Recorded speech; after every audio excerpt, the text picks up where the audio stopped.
నేను సెంట్రల్ యూనివర్సిటీకి ఎంఫిల్ చేద్దామని ఇంటర్వ్యూ కోసం వెళ్ళాను. ఇంటర్వ్యూ బోర్డులో ఉన్నటువంటి ఒక నలుగురు ప్రొఫెసర్లు ఏ టాపిక్ విన చేస్తావు అని అడిగారు.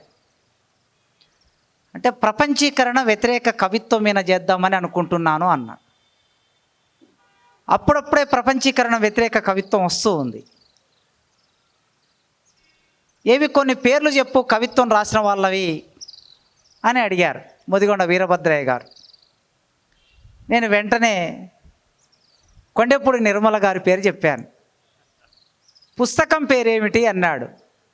మల్టీనేషనల్ ముద్దు అన్నాను. మల్టీనేషనల్ ముద్దు అనగానే ఏది అందులో ఏదైనా కవిత నోటికొస్తుందా అన్నాడు.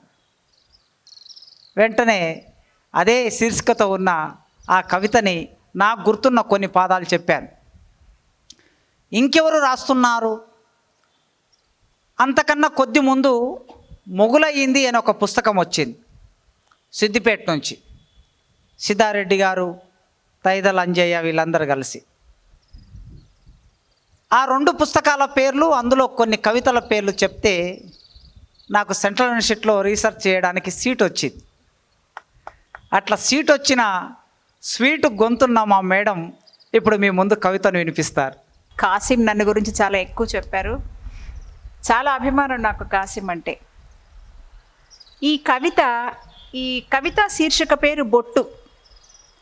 బొట్టు అనేది స్త్రీత్వానికి చిహ్నమని మనం అందరం అనుకుంటాం. కానీ ఎన్ని పరిణామాలు చెందిందో, ఇది మన రాజకీయ సంక్షోభానికి ఎన్ని రకాలుగా అద్దం పడుతుందో చెప్పడమే ఈ కవిత ఉద్దేశం.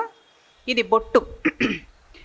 పుట్టిన తర్వాత 10 రోజుల పాటు ఏ మచ్చ లేని నా మొహాన్ని మా అమ్మ ఎన్నిసార్లు ముద్దు పెట్టుకుందో, కానీ 11వ రోజు ముద్దు పెట్టాల్సిన చోట బొట్టు పెట్టేసింది. ముద్దు విలువ బొట్టుకు ఎలా వస్తుంది? రాదు కదా. బొట్టు బరువుతో అద్దం ముందు కూర్చున్న నాకు పాముల బుట్ట నేస్తమైంది. నిలువుగా, గుండ్రంగా, దోసగా రోజుకు 2 సార్లు నుదుటి మీద కాటు వేసుకుని విషకన్యలా నవ్వుకోవడం అలవాటైంది. చిట్టి మహాలక్ష్మికి ఎంత సింగారమో చూడు అని పెద్దవాళ్ళంతా పొగుడుతుంటే కాటు తెచ్చిన కీర్తితో కేరింతలు కొట్టాను.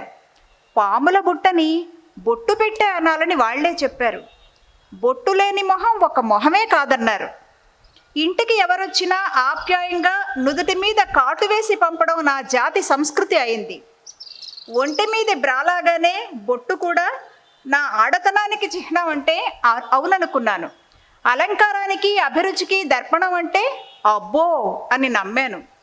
కొండల మధ్య సూర్యుడని, ఎక్కుపెట్టిన కనుబొమ్మల విల్లు మధ్య గురి తప్పని బాణమని మీరంతా కవిత్వం చెబితే మురిసిపోయాను. కుర్ర కుంకగా ఉన్నప్పటి నుంచి విన్నవన్నీ కుంకాల కథలే అవడం వల్ల దివాలా కోరుతనం నా అలంకారంగా మారింది. చైతన్యం పెరిగే కొద్దీ గుట్టు రట్టు అయిపోయి బొట్టు అర్థం అవడం మొదలైంది. బొట్టు అంటే నేను కాదు, నా ఉనికి బొట్టులో లేనే లేదు. బొట్టును మోసేది నా మొహమే అయినా దాన్ని ఎన్నాళ్ళు దిద్దుకోవాలో, ఎందుకు రాల్చుకోవాలో అది నా చేతిలో లేదు. మగవాడి చేతకానితనం ఎద్దేవా చేయడానికి పనికొచ్చే పసుపు కొమ్ములు, కుంకుమరాళ్ళు ఆడవాళ్ళకి ప్రాణపదాలు ఎలా అవుతున్నాయో అది తెలీదు. పితృస్వామ్యం పిడికిల నుంచి తప్పించుకోనే లేదు. ఫాసిజం కోరలు విసిరింది. బొట్టుకి మీసాలు, గడ్డాలు వచ్చాయి. అవును, బొట్టుకి సంపూర్ణ పురుషత్వం సిద్ధించింది. బొట్టు ఇప్పుడు సూక్ష్మరూపి కాదు. ఒక బొట్టుకి అనేక మొహాలు మొలిచాయో, ఒక మొహాన్ని అనేక బొట్లు దాడి చేస్తున్నాయో చెప్పలేకుండా ఉన్నాను. కానీ వ్యాపార తిలకం, విజయ తిలకం, రాజకీయ తిలకం, ప్రచార తిలకం, నిలువు బొట్లు, అడ్డబొట్లు, అడ్డదిడ్డంగా ఎన్నెన్నో బొట్లు. బాబోయ్, ఇన్ని రంగుల మధ్య నేను ఎటో దారి తప్పిపోతున్నాను. బొటనవేలితో బొట్టెట్టి చూపుడు వేళ్ళు నరుక్కుపోతున్నారు. బొటనవేలితో బొట్టెట్టి చూపుడు వేళ్ళు నరుక్కుపోతున్నారు.